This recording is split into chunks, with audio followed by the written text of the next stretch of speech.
Supposedly, this is it. This is the episode that is the worst of the worst. So, let's see. Let's dive right into it.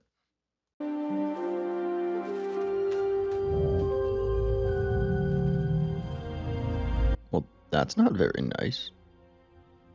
This is not a great way to portray them as kids. May? How'd you Like, why are you guys messing with animals? I can't find you? Seems like May was always evil. Buntu tree so beautiful. Cool. Padosha. Can't wait to see how they try to make me sympathize with this character. Let it go, May. Stop! Why do you always have to do things like that? Why do you always run off alone? What top-notch characterization. You're with me, I am with you. Always one, born as two. As above sits the stars, and below lies the sea, I give you you, and you give me me. What are you doing? I don't know why I hate that so much. Maybe it's just because the acting is so bad.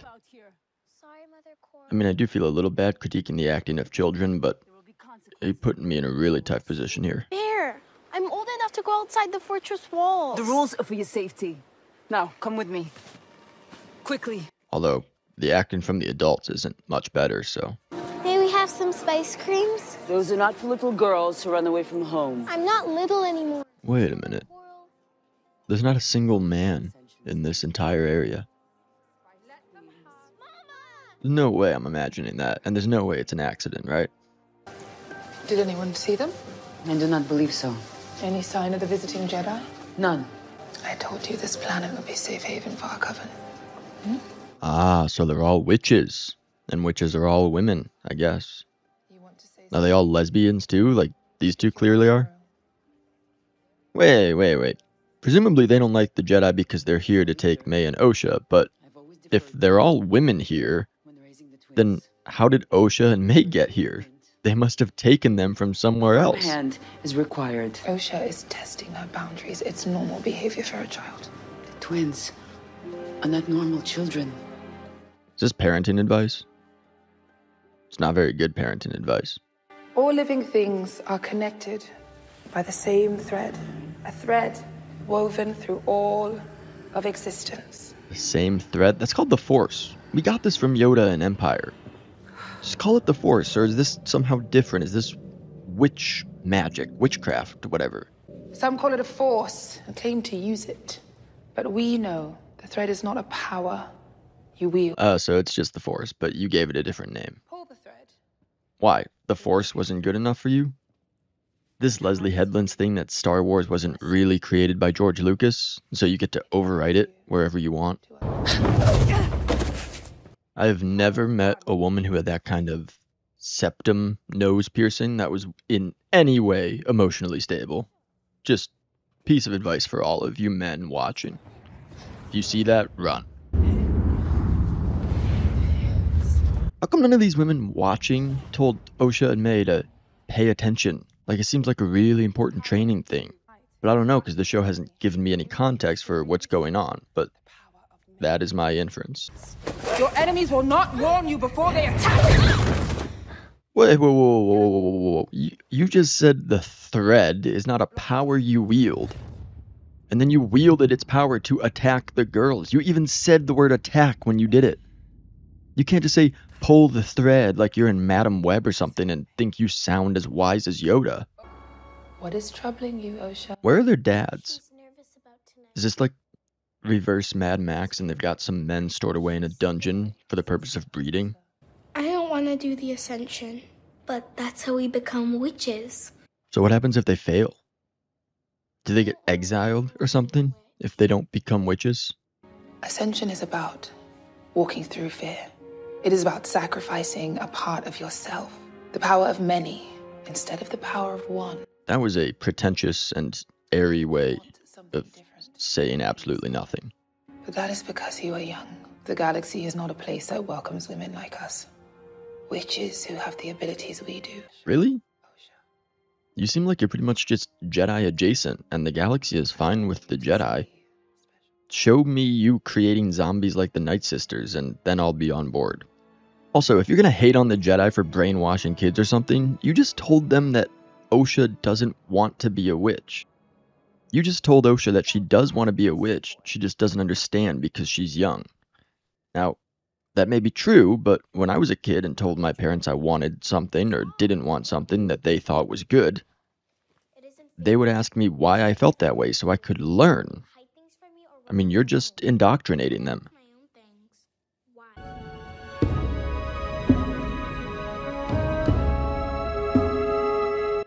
I mean, the show looks pretty good, but that's kind of like spending your entire monthly budget on makeup and then having cake for breakfast. We were hunted, persecuted, all because some would consider our power dark, unnatural, on the Is brink it? of extinction. I mean, you guys are wearing hoods and chanting, and someone just laughed maniacally. The gift of life! So wait, did the girls just, like, appear out of thin air? Or are they like little female witch twin Anakin Skywalkers? What the thread has tied together, no one can separate. That's a really weird thing to say, holding the hands of two children. I mean, that's what the Bible says about marriage. Power of one, the power of two, the power of many. Alright, well, I figured out why no one likes you guys, and why they think you're dark and unnatural. I think it might have something to do with this. It's kind of bland. They all wear exactly the same outfit. Good evening. Hey look, it's the Jedi who somehow looked both old and young. Now he just looks young. The Republic law states... Brendok is not a part of the Republic. Wait, I kind of wanted to hear what Republic law states. Does it state that only the Jedi can train children in the Force? Or something? I'm guessing, but now we'll never know. Where is their father?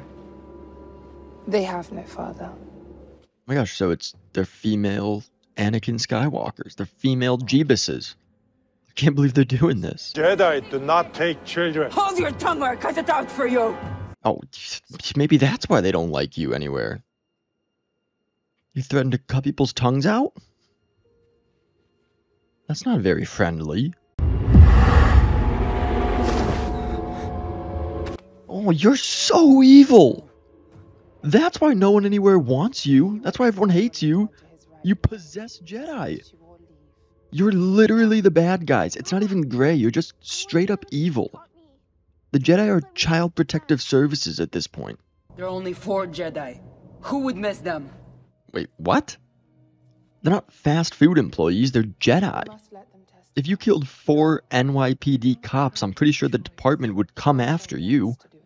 And this would be more like killing 4 captains in the NYPD. I did not bring the girls into this world so we could lose them to a bunch of deranged monks.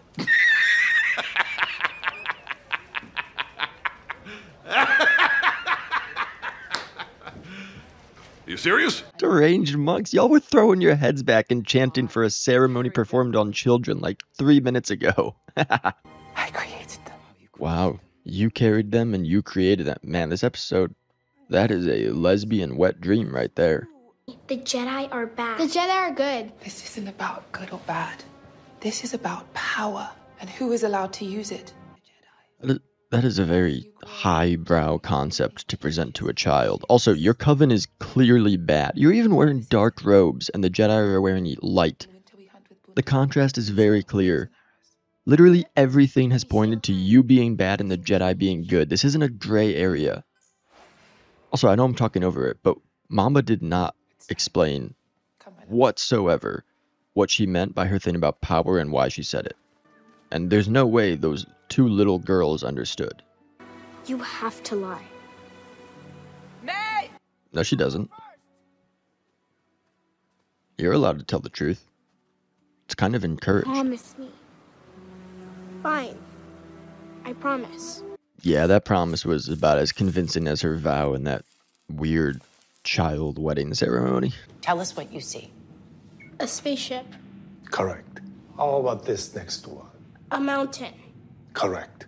That wasn't a Did someone tell you to fail this test? Yeah, I mean, that was Of course, the witches who possessed a Padawan and chant at child initiation ceremonies, yeah, of course they're going to tell the kids to lie. Truth probably isn't the most important thing to them. It's all about power, right? The Jedi saw how special I was. And I can see that in you, Osha. I was very scared to leave my family. But when I joined the Jedi, I found out there were many other children like me. There are other children there? Thousands like us. But you must have the... Soul is so clearly the good guy here. He's rescuing Osha from a very, very bad place. How are they going to try and get me to feel any sympathy for May or this gross witch coven? Man used his Jedi mind tricks on her. No, he didn't. Look, just because you guys are evil does not mean the Jedi are. This show is actually going a long way to assure me that the Jedi are the undisputed good faction in the galaxy. I thought its goal would be the opposite. Destiny is not decided for you by an anonymous force. You get to make a choice. Osha, if you want to pull the thread, pull it. You keep calling the Force the thread, but you really haven't distinguished how what you think about the Force is different from what the Jedi think. Are the writers convinced that the Jedi believe that everyone has one concrete destiny determined by the Force? Because I remember when Yoda said this. Always in motion is the future. I won't let you leave. You can't stop me. Yes, I can. How? I'll kill you. Oh my gosh. Literally half the kids raised in this coven are evil. Wait, what? What kind of door locks from only the outside? Actually, a jail cell. That's the answer. Osha's room is literally a prison. This place is evil. Mama! Wow, that caught fire really fast. What? From burning a book? Fire can't go through doors, stupid. It's not a ghost. Wait, whoa. How is the fire spreading over a stone floor? Do these people legit not know what fire is? Stone isn't combustible. The fire spreading over a stone floor, and at that speed, is only marginally more possible than having a campfire in space.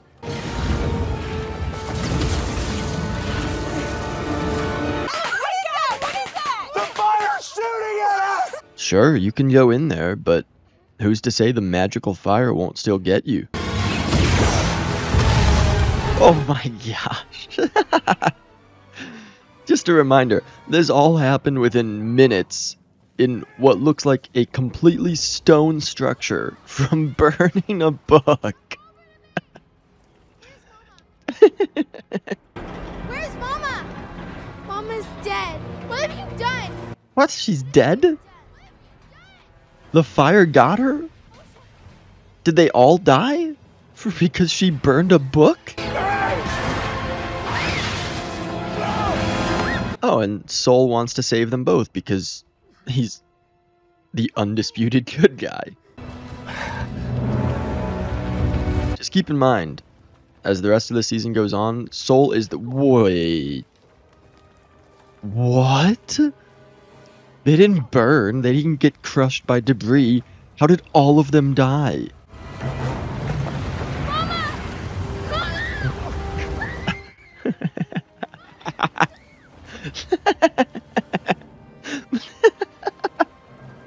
Mama literally died because the script ran out of ink for her.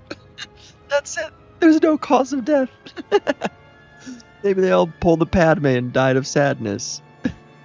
Apparently this was Fiendfire from Harry Potter. Is it going to be revealed that the Jedi actually started a bigger fire and used May's book burning as cover or something stupid like that? Because there's no way the simultaneously old and young Jedi killed himself over this. He did nothing wrong. He was barely even involved, aside from getting possessed for a few seconds. He is completely innocent of anything. You're trained as my Padawan. How did both Osha and May not change their hairstyle once in 16 years? How is it still the same? Well, that wasn't quite what I expected. I mean, it was terrible. Don't get me wrong, it was exactly what I expected in that department, but I was expecting some more hardcore agenda. And it was there for sure, but I was expecting it to blatantly preach to me about LGBT issues. We just had a couple lesbians who somehow sired 2 children. I guess the rest of it will come later. But there were a few things that stood out to me. The first is just how unoriginal it is. Basically, none of that was new. It was all ripped from other, better, although that's a low bar, things, and rebranded to just be worse. An all-female cult of witches is not new. We had the Night Sisters. Children conceived without a father by, I'm guessing, way of the Force is not new. We had Anakin. The thread is not new, it's just the Force, and you didn't successfully explain how this coven's definition and use of it is in any way different from the Jedi's. You just showed me them using it in more evil ways, like on children and to possess someone. How ironic that the director who claimed the story doesn't belong to George Lucas only hasn't been able to include anything that George Lucas didn't come up with himself. The second thing is, was this episode really necessary? Like, did it need to be its own episode? I don't think it did. We get Osha and May's backstory about how they got separated and why everyone thinks May is dead, but that doesn't require a whole episode. It could have been done in one extended flashback or in intermittent flashbacks, and we could have moved on with the present-day story. With a whole episode, we should have learned a whole lot more about this coven of witches. We don't know why they're not accepted anywhere in the galaxy. I mean, I know. They're evil, but I don't think the show really thinks they are. I don't know anything about this coven except that they're all women. What are their traditions? What are their rules? What do they really believe besides the Force not being called the Force? How has this coven shaped Osha into the character we see in this story? Well, we don't get much of a character from her, but this hasn't made her unique in any way like you would think growing up in a coven of witches would. The third thing. There is no way this show is going to get me to sympathize with May and the coven. The coven is evil, and it's 100% May's fault that they're all dead. Unless, again, they reveal some twist where Sol or one of the other Jedi made the fire spread or something. Now, granted, the show isn't trying to get me to like May yet, but they're clearly trying to lay the groundwork for that. What is it with stories in the last few years trying to redeem a character that they have made positively irredeemable? The fourth thing is that ceremony. It's really weird and pretty inappropriate. And I think the writers knew exactly what they were doing because it was so blatant. It was a wedding. Not between the 2 girls, but between the girls together and the thread, or whatever it was. They ripped straight from the Bible when Jesus is talking about marriage. I'm pretty sure it's in Matthew 19, but I'll find the verse right now and put it on the screen when I'm editing it. The girls make vows in front of an altar and seal them with "I do." That feels really weird to me. I don't know if I'm overreacting in the aftermath of the Quiet on Set documentary and Leslye Headland's former occupation. Y'all can let me know in the comments, but putting prepubescent children through a cultish ceremony that really closely mirrors a wedding just doesn't sit right with me in a show that's supposed to cater to all ages. Again, maybe I'm overreacting. The final thing is, I am utterly baffled by just how stupid the writers of this show are. Fire is not complicated. We as humans have understood how it works for a very, very long time. In the first episode, I kind of let them off the hook because it wasn't a huge deal to have a campfire in space. It revealed how dumb the people running the show were, but fine, we've seen fire and explosions in space plenty of times before in movies. But this is an instrumental part of the story. This is May and Osha's entire backstory. It all hinges on a fire that could not have happened. Fire doesn't spread through stone because stone doesn't have any combustible materials. You literally cannot catch stone on fire unless you burn it all the way down to magma. And yet, this fire spreads across the floor as if the floor is doused in kerosene or made of wood. Like, how do you get fire so wrong twice in 3 episodes? The entire place burns down and it's literally, I think the mountain was actually on fire from one shot. It's not that hard. But this is what we're dealing with. Extreme incompetence from truly moronic writers. You could go back in time and show this to a caveman, and he could literally make the same criticism I just made. It's not far off to call these writers knuckle-dragging Neanderthals. So we'll see what the smooth brains have in store for us in episode 4. See you next week for that.